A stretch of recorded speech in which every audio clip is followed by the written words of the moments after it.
Welcome back to my channel नारी की दुनिया। देखो, इसमें हम बात करेंगे DSSSB PRT के लिए। ये KVS के लिए नहीं है, क्योंकि KVS का पैटर्न मैथ का बिल्कुल अलग होता है। उसके लिए भी मैं वीडियो बनाऊंगी। मुझसे KVS के लिए पूछा था, लेकिन KVS बहुत आसान होता है। हम DSSSB PRT के मैथ की सेक्शन की बात कर रहे हैं। तो इसमें देखो, क्वेश्चन 20 आते हैं, 20 नंबर के आते हैं। अब क्वेश्चन आते किस टाइप के, हमें हमारा टारगेट क्या रहना चाहिए। मेरा जो टारगेट है वो 20 में से 20 का रहता है, क्योंकि मैं साइंस स्टूडेंट हूँ और मेरी मैथ ठीक है। लेकिन फिर भी मेरे में क्वेश्चन गलत हो जाते हैं। आप लोगों को मेरे अभी 15-16 नंबर आके अटक रहे हैं, फिलहाल ये अटक रहे हैं। मैं एक बार मैथ कंप्लीट कर चुकी हूँ। इसमें क्वेश्चन का लेवल कैसा होता है, देखो 70% ईजी क्वेश्चन आते हैं जो हर बच्चा कर सकता है, और फिर 20% मॉडरेट और 10% टफ आते हैं। तो इजी क्वेश्चन को हमारी करने की अप्रोच क्या हो, जो मेरी अप्रोच है, मैं बता, मेरा 30 से 35 सेकंड में इजी क्वेश्चन हो जाना चाहिए। मॉडरेट क्वेश्चन तो थोड़ा सा टफ है, वो 40 से 45, और थोड़ा टफ है वो 1 या 2 मिनट में होना चाहिए। लेकिन पूरा पेपर मेरा 20 मिनट में हो जाना चाहिए। 20 मिनट से ज़्यादा टाइम मुझे नहीं लगने चाहिए। और 20 मिनट से ज़्यादा टाइम में मैं कभी भी पेपर फिर आगे सबमिट कर देती हूँ। अगर मेरे 20 मिनट में जितने क्वेश्चन होते हैं मैं उतने करती हूँ। अब ये पता कैसे चलेगा, जितनी ज़्यादा तुम प्रैक्टिस करोगे। तो सबसे इंपॉर्टेंट चीज़ क्या है, तुम्हें सिलेबस कंप्लीट करना है। और सिलेबस कंप्लीट हम सिर्फ ऐसा हमें लगता है सिलेबस कंप्लीट हो गया कि हमने वीडियो देख ली किसी भी सर की, हमारा सिलेबस कंप्लीट नहीं हो। जब तक तुम उसे खुद से सॉल्व नहीं करोगे ना, तो तुम्हारा सिलेबस कभी भी कंप्लीट होगा। पहले मैं यही गलतियां करती थी कि मैं सर की वीडियो देख ली, अच्छा परसेंटेज कंप्लीट हो गया। जब तक उसे खुद से लगा, कम से कम 2 बार, कम एटलीस्ट 2 बार तो लगा के देखो। अब लगाने के बाद शीट से सॉल्यूशन करो, फिर PYQ से जो भी शीट मिली है, किरण पब्लिकेशन की बुक हो तो किरण पब्लिकेशन की बुक से कर लो। देखो, तो लेवल SSC वाला ही आता है। अगर हम DSSB की बात, अब PYQ का सॉल्यूशन करना है, उसका रिवीजन करना है। रिवीजन इंपॉर्टेंट है। सेक्शनल मॉक टेस्ट देना है, वो बहुत इंपॉर्टेंट है। और मॉक का एनालाइज करना वेरी वेरी इंपॉर्टेंट है। मैं आगे बताऊंगी मॉक का एनालाइज कैसे करते हैं। देखो, मैं कैसे करती हूँ, तो पूरी वीडियो कंटिन्यू देखना कि मॉक का एनालाइज कितना ज़्यादा इंपॉर्टेंट है, कितनी अहम भूमिका है मॉक के एनालाइज करने में। सबसे पहले बेस्ट अप्रोच, तुम्हें कोई भी वीडियो देखनी है, उसका सॉल्यूशन बनाना है। वीडियो तुम किसकी देखो, देखो ये फ्री अवेलेबल है। मैंने बैच परचेज कर रखा है, लेकिन अगर फ्री में देखने, गगन प्रताप सर की, आदित्य रंजन सर की, राकेश यादव सर की, अभिनय सर की, या पवन राव सर की, और भी जो भी SSC के लिए पढ़ाते हैं उनमें से देख लेना जो तुम्हें अच्छा लगे। मतलब मुझे गगन प्रताप सर का कंफर्टेबल लगता है। आदित्य रंजन सर भी बहुत अच्छा पढ़ाते हैं, मैंने उनकी 1-2 वीडियो देखी है, बट मुझे गगन प्रताप सर का ज़्यादा अच्छा लगता है। अब टेक्स्ट बुक से सॉल्यूशन देखना है।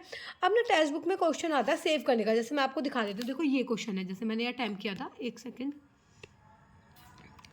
यहाँ पे ना सेव करने का ऑप्शन आता है।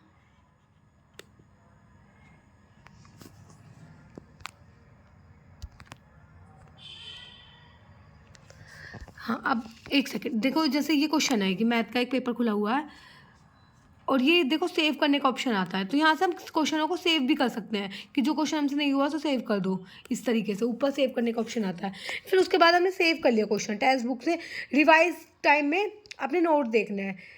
अब तुम देखो, जैसे जैसे क्वेश्चन तुम्हारा एक्सपीरियंस हो बढ़ता जाएगा, वैसे वैसे तुम्हें क्वेश्चनों को सॉल्व करने की, शॉर्ट में सॉल्व करने की हैबिट पड़ जाएगी। जैसे जैसे तुम्हारा एक्सपीरियंस बढ़ेगा, खुद से तुम करने लगोगे कि हाँ अच्छा, ये 2 स्टेप तो हम स्किप कर सकते हैं, तो माइंड में भी कर सकते हैं, वो एक्सपीरियंस से आएगा।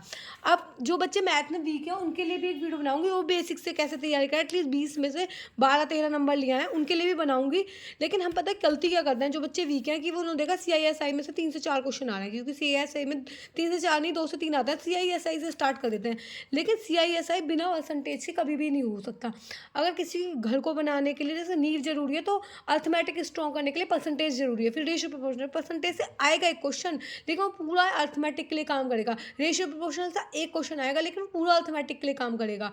तो स्टार्टिंग परसेंटेज से ही करनी है।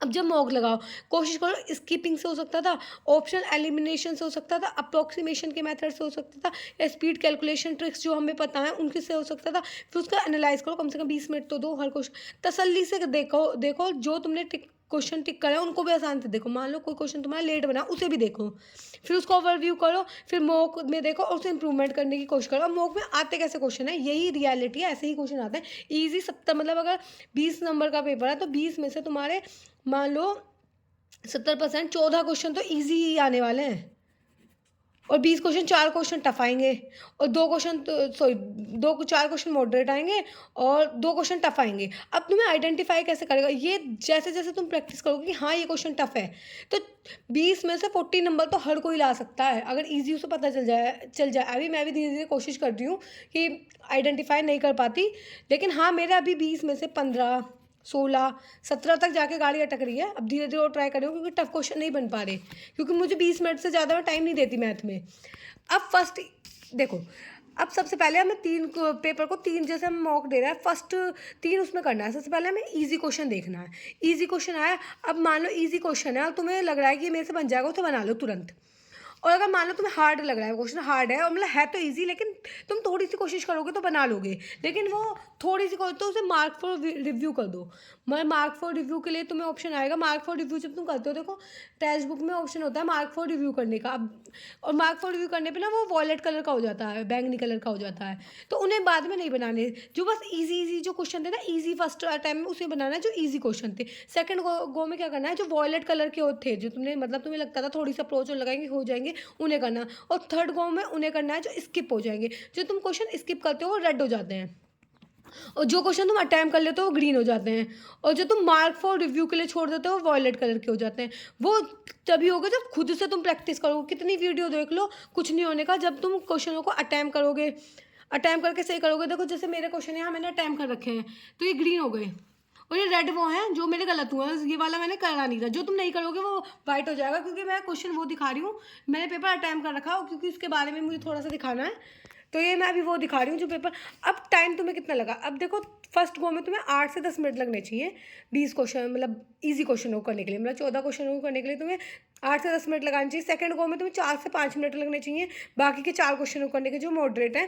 और इजी क्वेश्चन जो बचे दो क्वेश्चन टफ आते हैं, जो उन्हें 5 मिनट में भी तुम कर लो। टोटल अप्रोक्सीमेटली 20 मिनट का टाइम ऐसे आना चाहिए। अब मान लो फर्स्ट गो में तुमने ये पेपर की शीट है, फर्स्ट ये चैप्टर ये है तुम्हारा, ये question first chapter question tough आ गया, तुम्हें पता चला है टफ है, इसे स्किप कर दो, इसे हटाना ही नहीं है, मतलब ये रेड हो जाएगा, अपना आप रेड हो जाएगा, तुमने हटा दिया। और ये तुम्हें लगा कि ये तो ना मैं बना लूँगा, लेकिन ये ईजी क्वेश्चन नहीं है, मॉडरेट क्वेश्चन है मैं, लेकिन इसे बना जरूर लूँगा, तो इसको ना मार्क फॉर रिव्यू कर दो, तो वॉयलेट कलर का हो जाएगा, बैंगनी कलर का। और मान लो ईजी है, इसे सॉल्व कर लो, ये ईजी है, ये भी ईजी है, इसे भी सॉल्व कर लो। इस तरीके से तुम्हें सॉल्व, अब मान लो टफ है तो इसे छोड़ दो, इसके स्किप कर दो, रेड हो जाएगा। मान लो फिर ये इजी आ गया, इसे सॉल्व कर लो। और ये 7th क्वेश्चन बहुत हार्ड आया, तुम्हें लगा सॉरी तुम्हारा मॉडरेट क्वेश्चन है, तुम्हें लग रहा है बन जाएगा, इसे वॉयलेट कर दो। इसे सेकंड गो में सॉल्व करेंगे, पहले इजी वाले सॉल्व करने, मतलब ऐसा अटैम्प्ट करनी चाहिए क्वेश्चन, मैं ऐसे अटैम्प्ट करती हूँ। अब मान लो अब तुम्हें मॉक का एनालाइज कैसे करना है, सेल्फ एनालाइज करना है, कॉपी बनानी है, मैंने कॉपी के बारे में बताया था कैसे बनानी है। अब मान लो पहला क्वेश्चन ही, जब तुमने मॉक तो लगा लिया, पहला क्वेश्चन ही तुम्हारा आ गया कि पहला क्वेश्चन ही तुम्हारा परसेंटेज का था और वो इजी था, उस पर ई लिख दो। इस तरीके से चार्ट बनाओ जब तुमने 20 क्वेश्चन अटैम्प्ट करे कि पहला क्वेश्चन इजी था और उसमें मैंने परसेंटेज का था और वो इजी था, ई लिख दिया। अब दूसरा क्वेश्चन ईजी तो था लेकिन कैलकुलेशन की दिक्कत हुई, तो हमने दूसरे क्वेश्चन में कैलकुलेट। अब तीसरा क्वेश्चन इजी था, सिंपल इंटरेस्ट का। चौथा क्वेश्चन आसान था, टफ था, मैंने लेकिन स्किप कर दिया। और पांचवा क्वेश्चन किसी और चीज़ का था लेकिन मैंने स्किप कर दिया। तो इस तरीके से एक मॉक का एनालाइज बनाओ। मैं अभी इस तरीके से नहीं बनाती क्योंकि मुझे काफ़ी टाइम से प्रैक्टिस हो रही है और मैंने 2 या 3 बार एसएससी भी दे रखा है, तो एसएससी का प्री मेरा 2-3 बार क्लियर हो चुका है। लेकिन वो है मेंस इतनी मेरी अच्छी इंग्लिश नहीं थी, तो इंग्लिश की वजह से हमेशा रह जाती थी। तो मैथ मेरा अच्छा था शुरू से, तो मैंने एसएससी का सीजीएल की बात कर रही हूँ मैं, सीजीएल का 3 बार प्री क्वालिफाई कर रखा है। तो ऐसा नहीं है, तो एक्सपीरियंस है चीज़ों का। मेंस इसलिए क्लियर नहीं हुआ क्योंकि मेरी इंग्लिश इतनी अच्छी नहीं थी, अब ठीक हो गई है, इम्प्रूव हो गई है। तो मैं मैथ की बात कर रही हूँ। अब यहाँ पे मान लो जो बच्चे वीक है उन्होंने पूछा था, उनके लिए बताती हूँ। मान लो यहाँ क्वेश्चन आया, ये क्वेश्चन है। अब इस क्वेश्चन को ये मैंने मॉक का टाइम कर रखा है, ये मेरा मॉक जो मैंने करा था, मेरे 150 मार्क्स आए थे। अब मैंने देखो बच्चे एवरेज बच्चे से 50 सेकंड में कर रहे हैं, मैंने 13 सेकंड में कर दिया, तो ये अच्छा क्वेश्चन है, ठीक है, इसको रिव्यू नहीं करना। अब रिव्यू भी कैसे एनालाइज कैसे करना है। अब ये क्वेश्चन एवरेज बच्चे 1 मिनट 14 सेकंड में कर रहे हैं, मैंने कितने मिनट में, 1 मिनट 4 मिनट, मतलब मैंने सही किया, तो ये भी एनालाइज नहीं करना। अब ये क्वेश्चन भी एनालाइज नहीं करना। बच्चे 1 मिनट 13 सेकंड में कर रहे हैं, मैंने 52 में कर दिया, तो मैंने उनसे जल्दी कर दिया। क्वेश्चन कौन सा एनालाइज करना है जो उनमें हमें ज़्यादा टाइम लगा। जैसे ये क्वेश्चन था, देखो मैं इनकरेक्ट हो गया, और ये एवरेज बच्चों ने 1 मिनट 5 सेकंड में करा और मेरे को 1 मिनट 50 सेकंड, मतलब 1.5 मिनट लगा, 1.5 मिनट से भी ज़्यादा लगा, फिर भी मैंने गलत कर दिया। इस क्वेश्चन को मैंने एनालाइज किया, अच्छा ये टाइम स्पीड डिस्टेंस से था, तो टाइम और स्पीड डिस्टेंस को मुझे और ज़्यादा करने की जरूरत है, क्योंकि मुझे एवरेज से बहुत ज़्यादा टाइम लगा। देखो ये दुखी भी है, यू आर स्लो, इसने लिखा भी है, तो यहाँ पर हम ऐसे चेक कर सकते हैं मॉक को। ये केवीएस के लिए नहीं है, केवीएस का पैटर्न बहुत आसान आता है, केवीएस के लिए भी बता दूंगी, केवीएस का बहुत आसान आता है, केवीएस में कौन से चैप्टर पढ़ने चाहिए वो भी बता दूंगी, किसी ने पूछा था।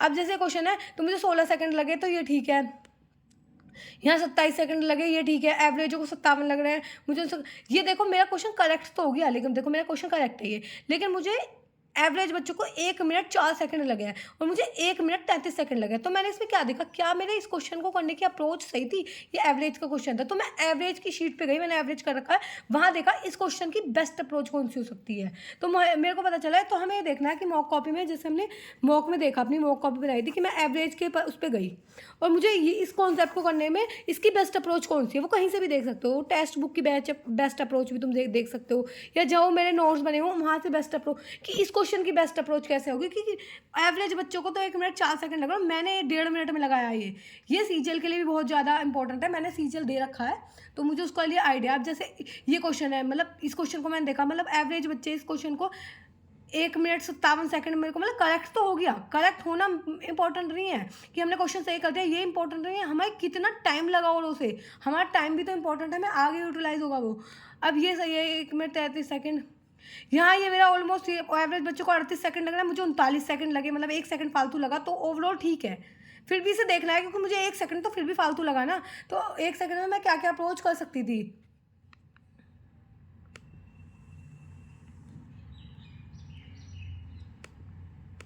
अब देखो ये वाला जो क्वेश्चन है, ये क्वेश्चन 13, मुझे 1 मिनट 8, मतलब 1 मिनट 8 सेकंड लगा एवरेज बच्चों को, मैंने ठीक तो कर दिया लेकिन मुझे टाइम ज़्यादा लगा, मतलब मेरे को देख रहे हो तुम यहाँ पे 15-16 मिनट ज़्यादा, 20 मिनट ऑलमोस्ट, 20 से भी ज़्यादा सेकंड ज़्यादा लगे हैं। और ये क्वेश्चन कौन सा था, सिंपल इंटरेस्ट था, तो मतलब मुझे सिंपल इंटरेस्ट का कॉन्सेप्ट करना है। और कुछ क्वेश्चन है जो 1-1 सेकंड में भी होगा, जो कॉन्सेप्ट वाले होते हैं। एक मेरा क्वेश्चन था सर्कल वाला, वो मैंने 1 सेकंड में कर लिया, उसके लिए टाइम नहीं लगाना कि सर्कल में कितनी सिमेट्री होती है, वो 1 सेकंड का क्वेश्चन था, इन्फिनिटी, तो मेरा 1 सेकंड में हो गया, वो ठीक था। तो हमें ऐसे मॉक को एनालाइज भी करना है बाद में। तो ये हाँ होप सो आप समझ गए। इस तरीके से मैंने एक मॉक कॉपी बनाने को कहा था कि मॉक कॉपी बनाओ, मैंने एक मॉक कॉपी बना रखी है, वहाँ मैं देखती हूँ मैंने कौन से क्वेश्चन ठीक हुए, कौन से क्वेश्चन गलत हुए। और जब तुम मॉक को एनालाइज करो, उसका मॉक नंबर भी लिखो, और ना क्वेश्चन सेव हो जाते हैं, उन्हें सेव कर लो, बाद में सेव से ही प्रैक्टिस करो।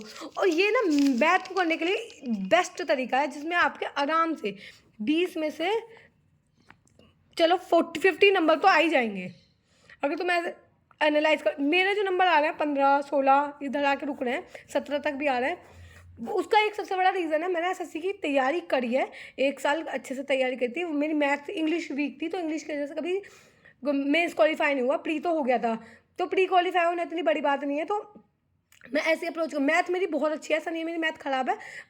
उस टाइम मैंने किसी और का बैच लिया था, अभी मैंने गगन प्रताप सर का ले रखा है, तो चीज़ों को क्विक कराते हैं, अप्रोक्सीमेशन कराते हैं और बहुत सारी चीज़ें कराते हैं, तो बहुत अच्छे से पढ़ाते हैं। अगर तुम इस अप्रोच से मैथ सॉल्व करोगे तो तुम्हारा कोई भी टाइम गलत नहीं होने का। और तुम्हें क्वेश्चन और 10-12, जैसे मान लो कोई, जैसे हम मैथ में, मेरा शुरू से मैथ बैकग्राउंड है, 12th तक मैथ पढ़ी है, फिर बीएससी में 3 साल मैथ पढ़ी है, फिर मैं ट्यूशन इतने साल पढ़ाया, तो मुझे मैथ को मतलब हैबिट है, फिर तैयारी करी है। अगर किसी ने 10th तक, तो देखो सबने मैथ पढ़ी होती है, 10th क्लास तक सबके पास मैथ होती है।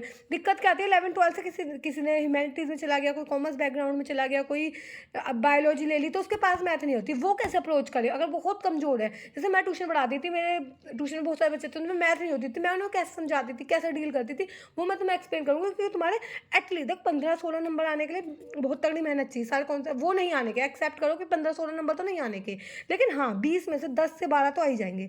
जो तुम्हारे 20 में से 3 या 4 पे आके गाड़ी रुक रही थी, 3-4 भी सही नहीं हो रहे थे, 10-12 आने लगेंगे। तुम और किसी सेक्शन में मेहनत कर लो, 15-16 नहीं आने के। तुम ये सोचो तुम्हारे पे मार्च तक का टाइम है, 15-16 नंबर आने, तुम बाकी सब्जेक्ट भी तो करना है, खाली मैथ ही थोड़ा ना करना। आने को मैथ में 15-16 नंबर आ जाएंगे, लेकिन खाली मैथ थोड़ा ना करना, तुम्हें रीजनिंग भी करनी है, तुम्हें इंग्लिश भी करनी है, तुम्हें अपना सब्जेक्ट भी करना है, जो सब्जेक्ट की तैयारी कर रहा है। तो इतना टाइम मैथ के लिए सब मैक्सिमम 2 घंटे दो तुम, तो 10-12 नंबर भी आ रहे हैं, बहुत है। उसके लिए स्टार्टिंग अर्थमेटिक की परसेंटेज से करो, लेकिन अर्थमेटिक और एडवांस ना एक दूसरे से बिल्कुल अलग अलग होता है। अगर मैं बात करूँ, तुम अगर एडवांस में पढ़ लो, देखो एडवांस में ना मेंसुरेशन एक टॉपिक है, मेंसुरेशन से मैंने भी नोटिस किया 2 से 3 क्वेश्चन आते हैं हर शिफ्ट में।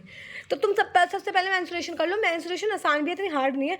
या एलसीएम और एचसीएफ कर लो, LCM और SCF ये वाला चैप्टर कर लो, इससे भी एक या दो क्वेश्चन, एक ही क्वेश्चन मिलता है, ज़्यादा तो नहीं मिलते, एक या दो ये दो क्वेश्चन हो जाएंगे, इससे तुम्हारे लगभग 3 नंबर का क्वेश्चन बन जाएंगे, 3 क्वेश्चन तुम्हारे ठीक होने लगेंगे। पहले ये कर लो, फिर स्टार्टिंग तुम्हें परसेंटेज से ही आके करनी पड़ेगी, फिर परसेंटेज, फिर रेशो, फिर CISI, फिर बोर्ड एंड स्ट्रीम, वहाँ स्टार्टिंग परसेंटेज से करनी है। अगर तुम सोचो परसेंटेज, क्योंकि CISI से 2 या 3 क्वेश्चन तो आते हैं, 2 तो बन ही जाते हैं।